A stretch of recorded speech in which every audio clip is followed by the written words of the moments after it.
Welcome to my YouTube channel iView classes. तो आज हम लोग एक्सरसाइज 1.3 के जितने बचे क्वेश्चंस हैं उसको डील करेंगे। तो स्टार्ट करते हैं। पिछले वीडियो में हमने क्वेश्चन नंबर 3 तक कर लिया था, आज क्वेश्चन नंबर 4 करेंगे। क्वेश्चन नंबर 4 में है express 0.9999 in the form p by q। You surprised by your answer with your teacher in class में discuss why the answer makes sense।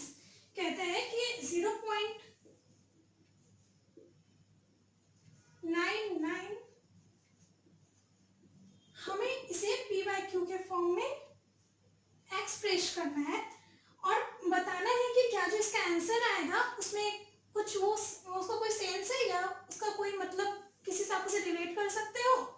तो हमें ये देखना है। तो ठीक है, पहले हम इसे सॉल्व करते हैं। 0.9 है मतलब ये क्या है 0.9 पे बार। तो पहले इसे हम लोग p by q के फॉर्म में लिखते हैं। तो कैसे लिखेंगे, let x is equal to 0.9999। अब कितने पे बार है, एक डिजिट पे बार है, तो बोथ साइड हम लोग इसे 10 से मल्टीप्लाई करेंगे। तो 10x इज इक्वल टू, जब इसे 10 से मल्टीप्लाई करेंगे तो ये हमारा डेसिमल राइट साइड एक प्लेस तक शिफ्ट कर जाएगा, ये हो जाएगा 9.999।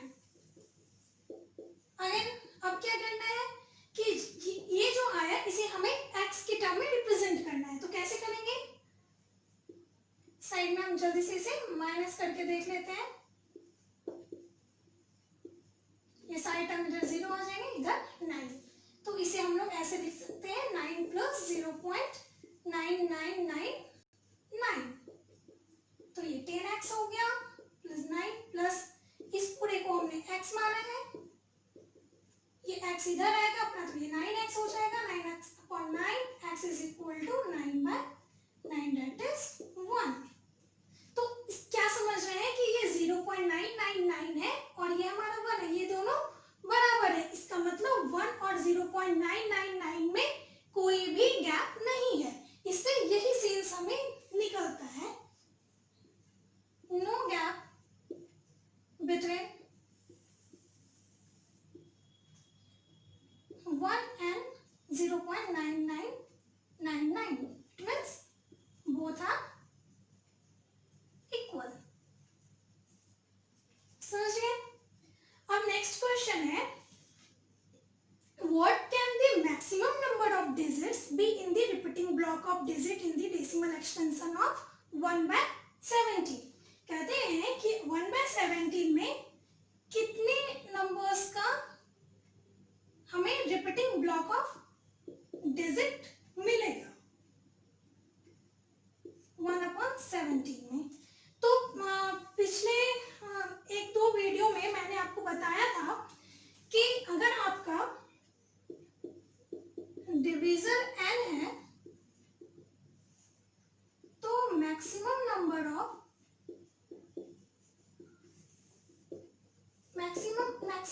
Of digits repeated n-1। ये आपको याद रखने हैं। आप इसे डिवाइड करके देख लेना, बहुत ही लेंदी जाता है इसलिए मैंने नहीं किया यहाँ पे।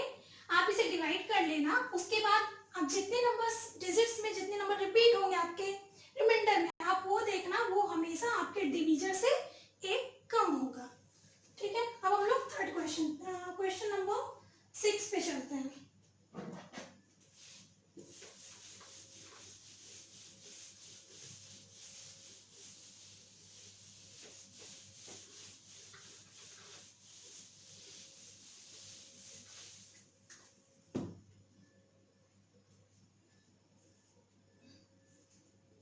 Question number 6 है look at the several example of rational number in the form p by q where p and q integers with no common factors other than 1 and having terminating decimal representation। Can you guess what property q must have। कहते हैं कि आपको p by q के कुछ examples लेने हैं rational number के जिसमें कि p and q का कोई भी फैक्टर्स 1 के अलावा कोई भी फैक्टर्स ना हो। तो आपको बताना है कि ये जो Q है नीचे वो इसका क्या प्रॉपर्टी निकल के आएगा। तो पहले हम लोग कुछ एग्जांपल लेते हैं। जैसे हमने लिया 7/2, फिर 2/5 एंड 3/10। ये हमने 3 एग्जांपल्स लिए, ठीक है।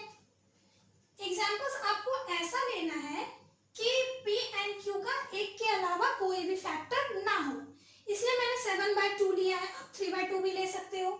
7/2 आप इसका फैक्टराइजेशन करोगे तो इसका क्या आएगा 1 एंड 7, 2 का क्या आएगा 1 एंड 2, तो सिर्फ एक के अलावा इसका कोई भी कॉमन फैक्टर नहीं होगा। उसी तरीके से 2 एंड 5 है, 3 एंड 10 है। तो आपको बताना है कि इसमें जो ये Q है ये इसका कौन सा प्रॉपर्टी निकल के आता है। तो यहाँ हम देख रहे हैं कि यहाँ 2 है, यहाँ 5 है, और इस 10 को हम 2 और 5 लिख सकते, 2 into 5 लिख सकते हैं। तो Q का हमें यहाँ क्या प्रॉपर्टी निकल के आएगा, Q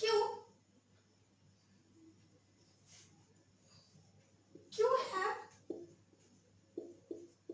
powers of 2 and 5, 2 or 5 and or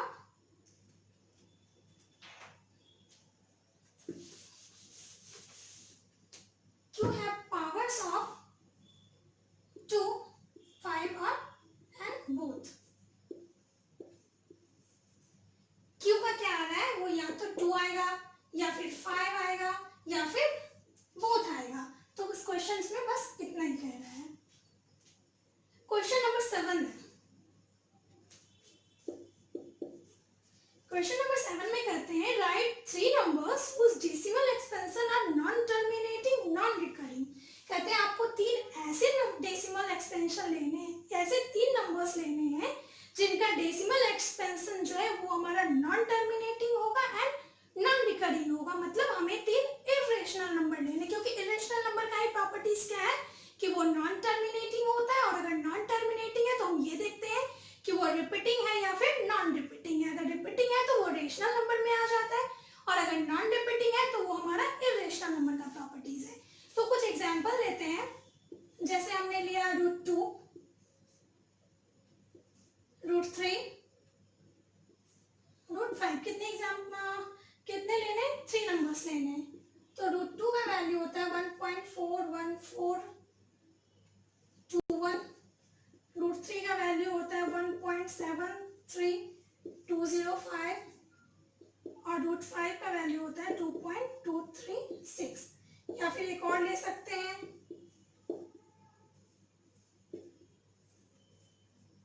ठीक है। ये ऐसे नंबर्स हैं जो कि हमारे नॉन टर्मिनेटिंग है एंड नॉन रिपीटिंग है। यहाँ पे अगर आप √2 का निकालते जाओगे वैल्यू, तो यहाँ पे ये ना ही एंड होगा और ना ही ये रिपीट होगा। √3 है, √5 है, या फिर एक एग्जांपल आप ये भी ले सकते हो 0.110। यहाँ क्या हो रहा है, यहाँ 1 0, यहाँ 2 0, यहाँ 3 0, मतलब ये रिपीट नहीं हो रहा है। क्वेश्चन नंबर 8 है।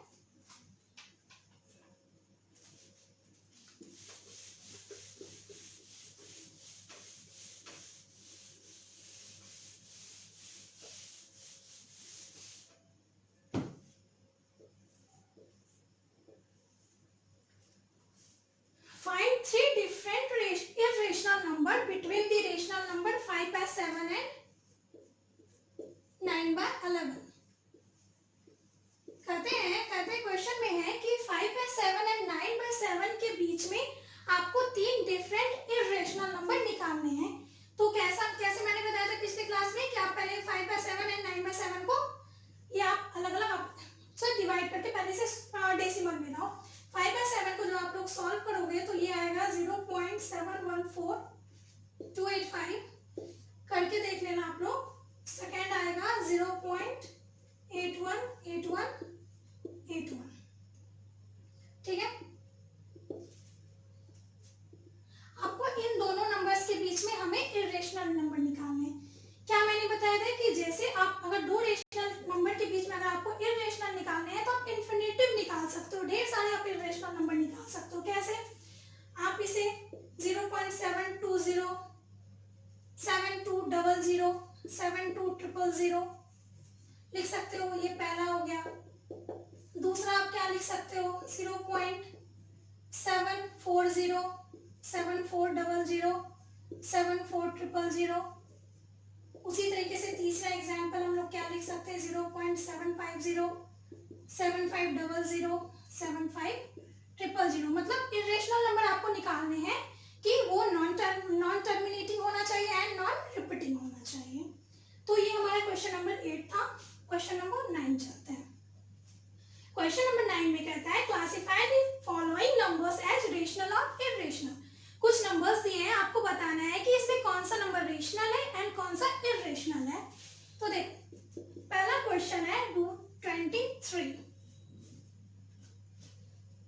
तो जितने भी अंडर रूट्स वाले नंबर होते हैं उसमें ये देखते हैं कि क्या हम इसे सॉल्व कर सकते हैं, क्या √23 को आप सॉल्व करके किसी भी नंबर का ये स्क्वायर हो सकता है, तो नहीं। तो इसलिए ये हो गया हमारा इरेशनल। लेकिन अगर हम √4 की बात करें तो √4 को हम जब स्क्वायर रूट में सॉल्व करेंगे तो ये 2 आता है, जो कि हमारा एक रेशनल नंबर है। ठीक है। सेकेंड एग्जांपल है √225। ये किसका स्क्वायर है, ये 15 का है। तो 15 क्या हो गया हमारा एक रेशनल नंबर। थर्ड क्वेश्चन है 0.3796। डेसिमल में आपका ये नंबर दिया है, ना इस नंबर पे बार है ना इस नंबर के आगे डॉट डॉट है, मतलब ना ही ये नंबर नॉन टर्मिनेटिंग है, बार नहीं है, मतलब ये नॉन रिपीटिंग भी नहीं है। तो ये हमारा क्या हो गया, रेशनल नंबर। क्योंकि इसे अगर आप पॉइंट हटा दो तो इसे आप पी वैल्यू के फॉर्म में लिख सकते हो। चौथा क्वेश्चन है 7.47878 ठीक है। पहला तो ये नॉन टर्मिनेटिंग है, पहला हमने देखा कि ये नॉन टर्मिनेटिंग है। ठीक है। अब माइंड में आता है कि अगर ये नॉन टर्मिनेटिंग है तो हमें देखना है कि ये रिपीटिंग है या फिर नॉन रिपीटिंग है। तो ये देख रहे हैं कि यहाँ पे ये रिपीट नहीं हो रहा है, ना ही इसमें बाहर कहीं शो कर रहा है और ना ही हम खुद भी देख रहे हैं यहाँ पे कोई भी डिजिट्स रिपीट नहीं हो रहा है। जैसे 478 है, फिर 78 है, फर्दर आगे ये ऐसे ही कंटिन्यू होते जा रहा है। 478 है, फिर 78 है, फिर यहाँ पे मतलब फिर से ये ऐसे रिपीट होते जा रहा है। तो इसे हम लोग 7.4, ये ऐसे बाहर भी आ सकता है, मतलब ये हमारा 7-8 वाला सेक्शन क्या हो रहा है, रिपीट होते जा रहा है। तो अगर ये रिपीट होते जा रहा है तो ये क्या हो गया अपना रेशनल नंबर। पहले क्या देखा आपने कि ये अगर नॉन टर्मिनेटिंग है, डॉट डॉट दिया मतलब ये नॉन टर्मिनेटिंग है। तो रिपीटिंग एंड नॉन रिपीटिंग में हमें कंफ्यूजन होता है। तो देख रहे हैं यहाँ 7-8 है, फिर से 7-8 है, फिर उसके बाद डॉट डॉट डॉट है, मतलब ये 7-8 वाला सेक्शन रिपीट होते जा रहा है। तो ये हमारा रेशनल हो गया। पांचवा है 1.10, 100, 100, फिर 140, 100 डॉट डॉट।